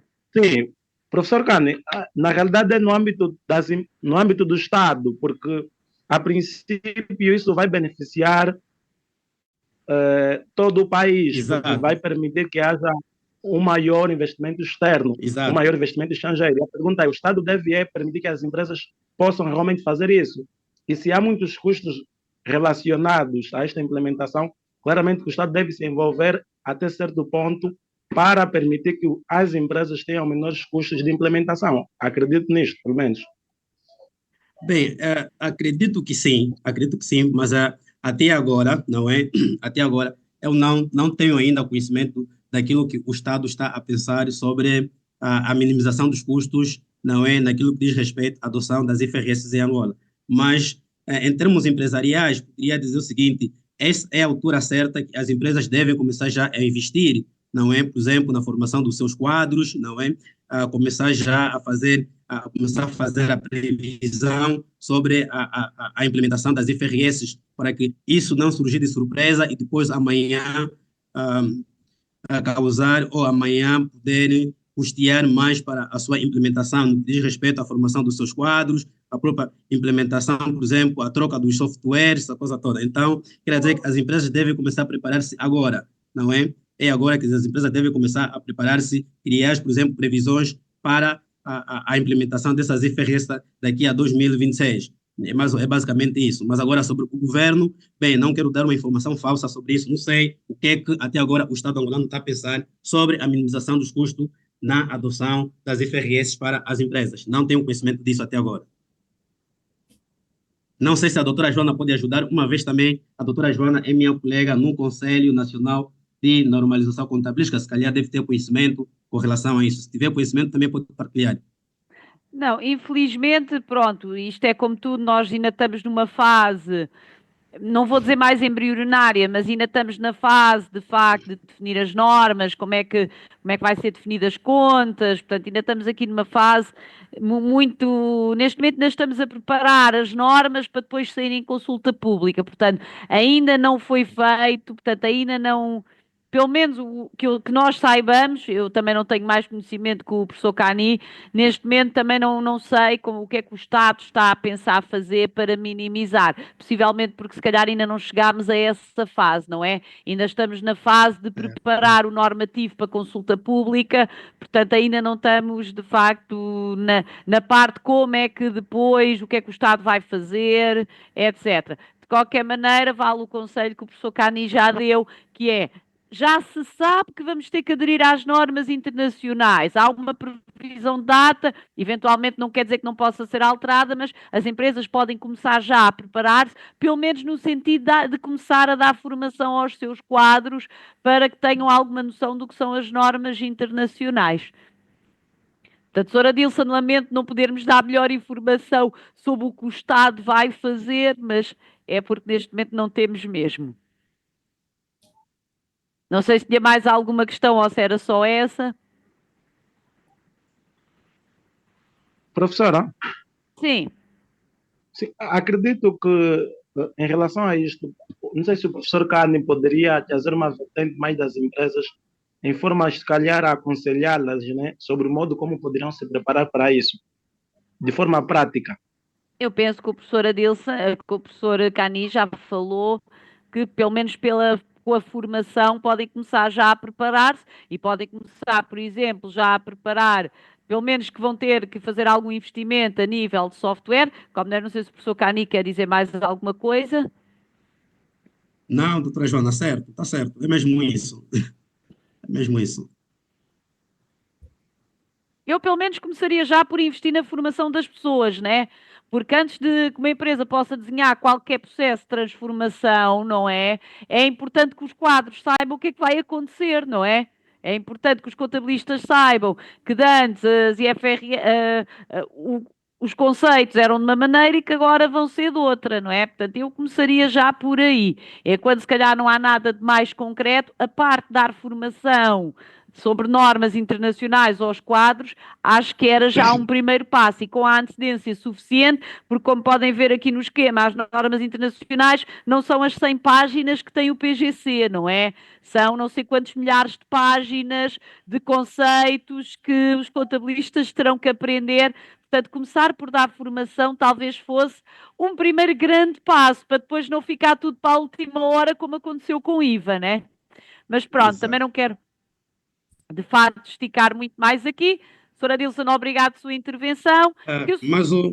Desculpa, doutora Joana, Sim. é só também para dizer ao prezado Adilson Fula, as empresas podem criar várias políticas, por exemplo, nós temos as empresas multinacionais, muitas empresas multinacionais, que além de fazer a contabilidade nacional, e eles elaboram a outra contabilidade elaborada a contabilidade para as IFRS, ou de acordo com as IFRS, as empresas podem dar informação aos seus quadros e pedir em parceria ou pedir a espécie de estágio a essas multinacionais, de forma a verem como é que é feita as IFRS na prática. Estás a ver? De modo, quando implementar as IFRS, essas empresas não terão problema, porque uma coisa é formação. Dar só formação, se calhar, nem é o suficiente.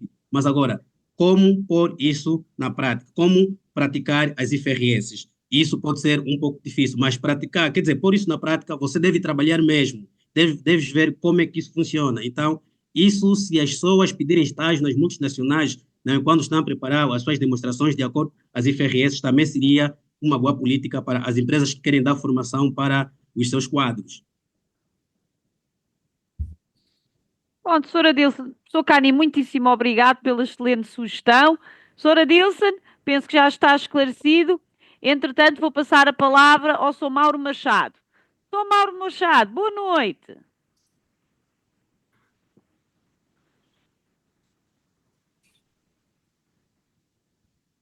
Sr. Mauro Machado, está aí?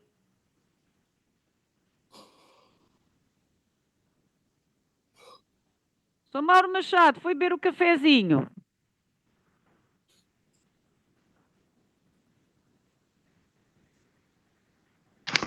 Viva, viva, consegue me ouvir, não é, doutora Canela? Agora conseguimos, pá, com algum ruído, mas conseguimos. Perfeito. Saudações a todos os presentes e também felicitar aos nossos moderadores e oradores que nos abrilhantam com este tema, em especial também ao Dr. Carne, pela linda e profunda abordagem que foi assim levando-nos a várias reflexões. Eu gostaria era eh, de deixar as seguintes considerações, nomeadamente aquilo que são os desafios da implementação das IFRS no tocante àquilo que é a formação de quadros mais girado para aquilo que é o sistema educacional, não propriamente para o investimento das empresas, mas aquilo que é os nossos aquilo que é a componente formativa a nível da ciência contabilística, falo das nossas academias, falo daquilo que tem sido os nossos centros de formação. Então, eu acredito que essas poderão ser as variáveis motoras para o bom porte daquilo que é esse oceano da implementação das IFRS. Eu gostaria de saber se também tem sido destacado e em conjunto com o Ministério da Educação, face a isso, tem assim já estudado formas de, tendo em atenção a desatualização agravante do nosso sistema educacional, principalmente da ciência contabilística, onde em muitas academias nem sistemas software, sistemas de gestão ainda são usuais, e acredito que a implementação das IFRS trará uma componente muito mais desafiadora para tanto para os estudantes que a posteriores entrarão para aquilo que é o mercado de trabalho. Uma outra questão também é direcionada para o mercado de trabalho.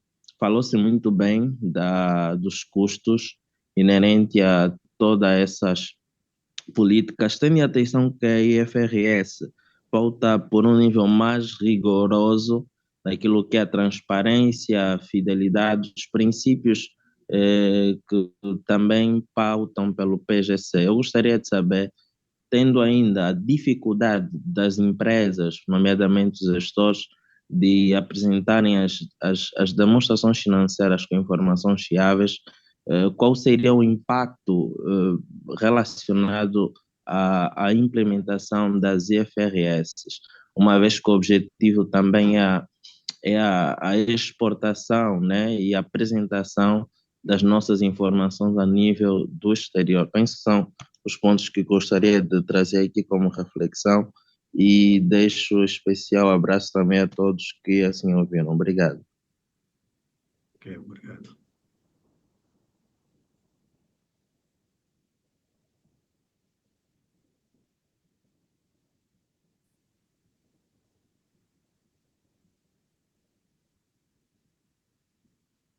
Professor Cani, Sim, doutora Joana, penso que a questão era para si. isso parece que foi uma sugestão, não foi uma questão. Ah, Po- Pois, eu também fiquei um bocadinho confusa. De Foi uma qualquer sugestão, maneira, isso pois, de foi uma qualquer maneira, sugestão, foi sou um Mauro. comentário. Pois, de qualquer Sim, maneira, foi sou um Mauro. comentário. Sim, sim, de qualquer maneira, sou Mauro. Vale o que vale. Ah, eventualmente, pelo menos a nível de Conselho de Normalização, não fizemos nada ainda com o Ministério do Ensino Superior nem com o Ministério da Educação. Mas, de qualquer maneira, isto depois, o próprio desenrolar da situação irá naturalmente obrigar as próprias instituições de ensino a se atualizarem, não é? Assim que, por exemplo, estou convencida eu que assim que as normas internacionais forem para consulta pública, não é? E já houver uma data de implementação, não é que há agora, mas ainda continua a ser previsão, mas a partir do momento em que haja uma data, em que haja as normas em consulta pública, eu estou convencida que as instituições de ensino naturalmente terão que se atualizar, não é? Ok? Portanto, acho que isso também é uma questão, eventualmente, de tempo. Porquê? Porque se não se atualizarem, deixarão de ter alunos, né? Os alunos irão procurar as instituições que fornecem a melhor formação. Portanto, penso, pronto, pelo menos é o único comentário que eu posso fazer. Não sei se o Dr. Cani quer acrescentar mais alguma coisa. Não, doutora Joana, acho que é certo, que até a nível do conselho, nós dissemos, depois vai ter aquela fase, não é? Depois da consulta pública, ter aquela fase em que os professores, não é? Por exemplo, nós representamos a Universidade Agostinho Neto, teremos palestras nas universidades, a doutora Joana nos ISAFs, e etc, etc. Então, vamos divulgar a informação e não sei se o Conselho vai entrar em contato diretamente com o Ministério do Ensino Superior ou o Ministério da Educação, não é no âmbito de reverem os conteúdos programáticos, mas não sei, não tenho conhecimento disso, mas o que eu sei, o que eu saiba é que depois da consulta pública nós passaremos numa fase em que daremos palestras em várias universidades para fazer chegar informação sobre as IFRS. Ok, professor Cani, muito obrigado. Agora, eu tenho aqui uma questão que alguém colocou por escrito, que foi o Sr. Cristóvão Lourenço, que é: qual deverá ser a estrutura necessária para fiscalizar a implementação eficaz das normas internacionais? Bom, já agora, como o professor Curiolano já está em silêncio há algum tempo, talvez ele possa dar aqui um pequeno insight como é que foi feita a fiscalização da implementação das normas internacionais no Brasil. Professor Coriolano, ainda está aqui? Aqui no Brasil, são vários órgãos que eles atuam conjuntamente. O Conselho Federal de Contabilidade, o IBRACON, que é o Instituto de Auditores Independentes, a Comissão de Valores Imobiliários, que é a CVM, todos os órgãos atuam juntos nesse sentido. Ok? Portanto, se calhar nós depois em Angola também teremos que, eventualmente... Aqui é um trabalho conjunto. Conselho Federal de Contabilidade, IBRACON, CVM, deixa eu ver se eu levo mais outro, não levo mais outro, mas, enfim, isso é uma atuação conjunta. Ok, O próprio a Comissão de Valores Mobiliários, eles editam normativos com referente aos pronunciamentos contábeis, os CPCs. CPC é como Comitê de Pronunciamento Contábil, que os pronunciamentos contábeis são 51 pronunciamentos, que aí eles estão de acordo com as normas internacionais de contabilidade. E aí a CVM, a Comissão de Valores Mobiliários, é o órgão fiscalizador na Bolsa de Valores. E aí eles editam informações com relação aos pronunciamentos contábeis, eles complementam informações. ok, professor Coriolano, muito obrigado. Agora, eu tenho aqui um senhor chamado AV, não escreveu o seu nome, portanto, senhor AV, se quiser colocar a sua questão, agora estamos disponíveis para si. Deve ser Avelino. Não, é Alberto Rujo. Oh, Sr. Alberto, então não sabe pôr o seu nome, pá. Não, Distraiu-se. esqueci. Pois, ele já está aí by default, esqueci-me de colocar como deve ser. Ok, Sr. Alberto, tudo bem? Faça favor de colocar a sua questão. Tudo bem. Sim, tem uma questão, mas antes gostaria de agradecer pela oportunidade e também estou a acompanhar desde o início. De facto, portanto, é uma iniciativa muito boa. É, pronto, falou-se muito aqui dos desafios da implementação das IAs e IFRS, principalmente para as pequenas e médias empresas, tendo em conta aqui a questão das limitações, quer do ponto de vista de recursos, como também do ponto de vista de capacidades, né? Portanto, e falou-se aqui, por exemplo, da implementação, alteração de sistemas e tudo muito mais, portanto, isso são recursos, custam dinheiro de facto, portanto, quanto aos constrangimentos, nós aqui internamente já temos uma experiência que podemos estudar, né? Que tem que ver exatamente com o processo de implementação das IAs e FRS a nível da banca.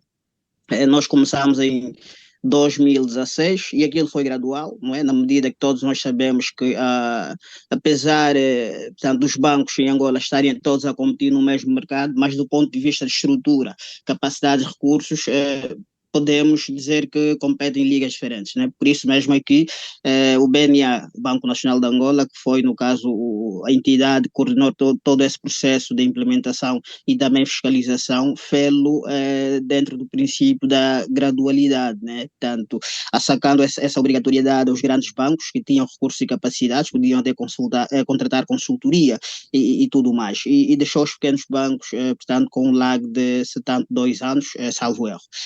Mas também depois com a prática fomos aprendendo que a forma como nós adotamos as IAs e FRS portanto, acabou por criar muitos constrangimentos ao sistema financeiro bancário, seja para os bancos em si, né, portanto, que deviam implementar. Primeiro, sentiu-se que de facto o processo não foi bem planificado, por exemplo, isto é importante porque agora estamos a falar da implementação em Angola em 2026, o que estamos a ver do que aqui foi dito. Era esperado que, no caso, por exemplo, as escolas, as universidades começassem já a preparar, não é? Portanto, a criar, a trabalhar nas capacidades, no caso, formação, portanto, revisão dos currículos e pelo menos com aquilo que é expectável que vai acontecer.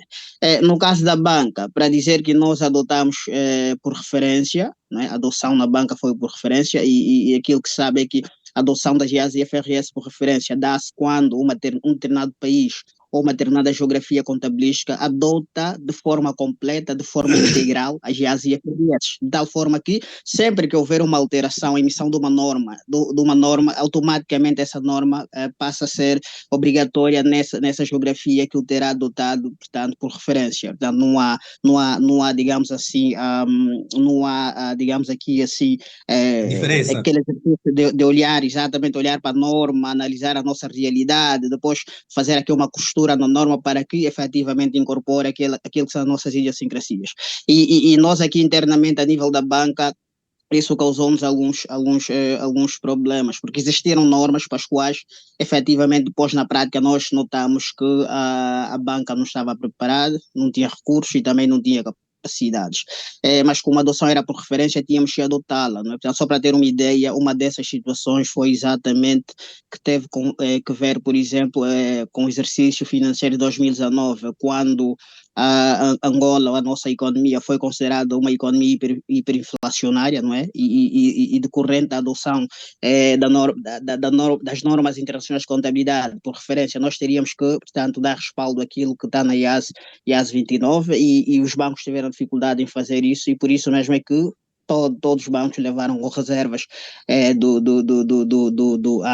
tanto dos auditores, né, os auditores externos, apesar de que depois quer o BNA como também a Associação Angolana de Bancos fizeram um exercício analítico e produziram um relatório a dizerem que, portanto, não estavam efetivamente reunidas as condições para que nossa economia fosse considerada, no caso, hiperinflacionária. Mas para dizer que, tendo Angola adotado, tendo o seu sistema financeiro bancário angolano adotado de IFRS por referência, teoricamente não há, isso significa que não deve haver aqui no país qualquer entidade com poder de interpretar e, no caso, endossar uma determinada norma. É tal como ela é emitida e tal como ela deve ser adotada. E gostaria, por isso mesmo, de aproveitar essa oportunidade também e aproveitando estão aqui a doutora doutora Joana e o doutor Cani, que são membros do Conselho Nacional de Normalização Contabilística. Eu gostaria de saber também se o que se prevê a adoção, por exemplo, da IAS e IFRS por referência ou por endosso, como é que será efetivamente. E gostaria também de, portanto, transmitir essa mesma questão para o doutor Coriolano e perceber se, do ponto de vista histórico, olhando para a história da adoção da GEAT e FRS para o Brasil, qual foi a realidade? Inicialmente aquilo foi adotado por referência, portanto, vocês fizeram simples harmonização, aquilo foi por endosso, como é a experiência do Brasil? Obrigado. Isso é para mim? Bem, Alguém vai falar? Pode falar. tá bem. Ok, falar. obrigado pela pergunta, doutora Alberto Vunge. Na verdade, nós analisamos isso tudo, não é? E chegamos à conclusão que tínhamos que adotar por endosso, não é? Porque até nós fomos à IFRS Foundation, deram as opções, mostraram a adoção por referência, a importância de adoção por referência, por endosso, e também aqueles que não propriamente adotaram as IFRS, mas sim converger, não sei se é assim o termo em português, convergeram, não é? Convergeram as suas normas, não é? Tipo, por convergência. E nós chegamos à conclusão, o modelo poderia ser adequado, não é? Segundo o Conselho Nacional de Normalização Contabilística, seria o endosso. Por quê? Porque o endosso, nós podemos não alterar as normas, mas sim podemos ainda omitir certas normas que nós achamos que não têm grande necessidade para o nosso mercado angolano. E depois, se haver a necessidade para adotarmos essa norma que ficou por fora, não é? Porque aí a nossa realidade mudou, aí está tudo bem, nós podemos voltar a adotar esta mesma norma, mas, por enquanto, nós vamos adotar por endosso, tá? Porque por endosso nós temos muitas vantagens, tá? E a doutora Joana está aí, também pode muito bem ajudar, não é? O porquê que nós adotamos, estamos a pensar adotar, não é adotamos, não é? Porque ainda não adotamos, estamos a pensar adotar por endosso, porque ele nos dá muitas possibilidades. A norma pode alterar, por exemplo, a IASP pode alterar uma norma, mas se aquela norma continua importante para nós, então podemos não alterar, continuarmos a trabalhar com a mesma norma. Quer dizer que o endosso tem uma certa vantagem. Agora, quando nós temos por referência, quer dizer, devemos adotar a norma conforme ela é. Quer dizer, se há mudança, então automaticamente temos que mudar também. Mesmo que aquela norma não fazer sentido para o nosso mercado, mas obrigatoriamente temos que adotar a mesma norma porque adotamos por referência. Então, nós tivemos esses cuidados de partirmos pelo endosso. Para Joana. Eu posso fazer uma pergunta que eu tenho curiosidade. Eu posso fazer? Sim, professor Coriolano. Para o professor Cani, alguém que puder responder. Por exemplo, eu tenho estudado um pouco que, como eu falei aqui no Brasil, é bem atuante essa questão dos órgãos normatizadores atuar com relação às IFRS, né, as normas internacionais de contabilidade. E eu percebi que é um pouco assim complicado em Angola. Como é que tem sido assim, no sentido de avançar? Porque a gente sabe que ainda vocês ainda usam o PGC, que é o decreto 82/01. Bom, professor Coriolano, eu acho que não percebi muito bem a pergunta. De qualquer maneira, gostaria de dar aqui um contributo. Portanto, nós, de facto, já se falou dessa questão, se adotamos as normas por referência e por endosso, e pronto, ainda que não haja, se calhar, um posicionamento oficial publicado, obviamente, estamos mais virados para o endosso, exatamente por causa, tem sido um bocadinho o historial cá em Angola, não é? E porque de facto, é a questão, vamos ler as normas e no fundo vão sair normas angolanas com base nas normas internacionais de contabilidade e até nos permite, se houver alguma situação que nós achamos que seja necessária, alguma adaptação à realidade angolana, ainda que o objetivo não seja muito esse, né? O objetivo é que Angola se adapte às normas e não as normas se adaptem à Angola, mas eventualmente, atendendo a certas situações, achamos que fará mais sentido a adoção por endosso, pelo menos numa primeira fase. Pronto. Em relação à questão do professor Coriolano, eu não sei, eu penso que não percebi muito bem qual era a sua questão, mas já agora se puder. Com relação à atuação dos órgãos, aqui é bem atuante, aqui avançou. Embora os dois países faz parte do bloco continental, que a atuação, a parte fiscal é bem forte, o Brasil avançou muito. E por que Angola não seguiu nesse avanço também, já que faz parte de uma mesma cultura organizacional, do tipo que é bem visto pelo empresário a importância da parte fiscal e não contábil, assim, porque talvez é porque teve menos tempo que o Brasil, a profissão surgiu a partir de 45, com a criação do Conselho Federal de Contabilidade. Em Angola, só a partir de 76, ou sei lá, que começou a adotar as regras de Portugal, que se tornou independente, e aí a partir de 80, decreto 88/01, não sei, a minha pergunta se realmente, o que é que os órgãos normatizadores de Angola têm feito para, no sentido de avançar no sentido das normas internacionais de contabilidade. Eu não sei se eu fui claro. Professor Cani, não sei se quer dar um contributo. Com relação à adoção por endosso, Não, penso que o professor Coriolano queria saber sim. o que é que temos feito, não é? O que é que a Comissão Normalizadora tem estado a fazer? No fundo, porque é que começámos tão tarde a trabalhar na questão da adoção das normas internacionais? Penso que foi essa a questão. O que é que temos? O que é que temos Desculpa. feito? Portanto, penso que o professor Coriolano está curioso porque é que só agora é que se está a falar das normas internacionais cá em Angola. Parece-me a mim que foi a questão dele. Bem, E o que é que os órgãos reguladores em Angola têm feito no sentido de aproximar a nossa contabilidade à contabilidade que se faz no resto do mundo? Pareceu-me que foi essa a questão. É isso mesmo, exato. bem, eu acredito, não sei, isso é a minha visão, meu ponto de vista, mas nós acompanhávamos a dinâmica do plano de conta português, que é o POC. Mas só que depois, com a exigência da União Europeia, que os países da União Europeia tinham que adotar as normas internacionais de relatos financeiros, o Portugal também aderiu, também faz parte do país da União Europeia. Então, aí eles atualizaram-se, não é? Quer dizer que hoje já não se fala de POC, fala-se de sistema de normalização contabilística.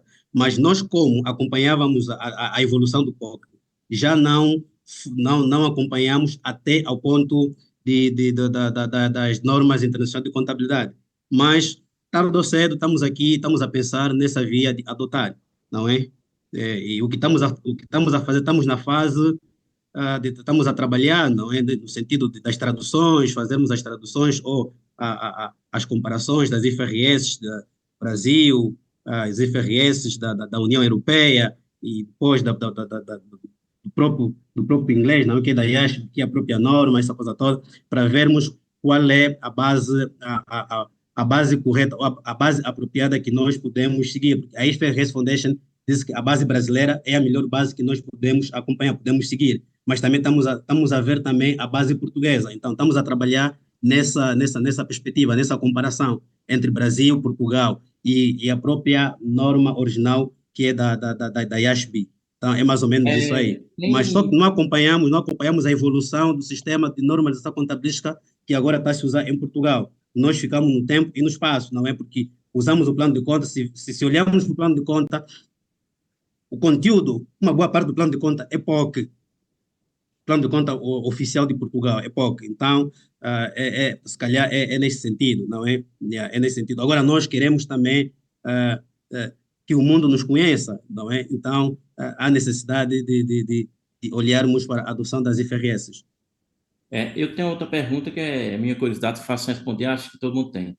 Por exemplo, adota-se o PGC, como eu mostrei, a gente não adota código de conta, a gente usa a delirase SA e assim, Eu sei que isso ajuda o PGC padronizar e tal, mas a forma de ensinar eu fico assim, cafifado, se é a palavra que eu posso dizer. Os alunos de Angola débita 31, sei lá, estoque, credita 42, que é fornecedor. A gente não. A gente aprende assim, debita estoque, porque, sei lá, debita imobilizado, que é, aí tem o conceito que é imobilizado, são todo aquele ativo que não se destina à venda, que faz parte da empresa, mas ele pode ser vendido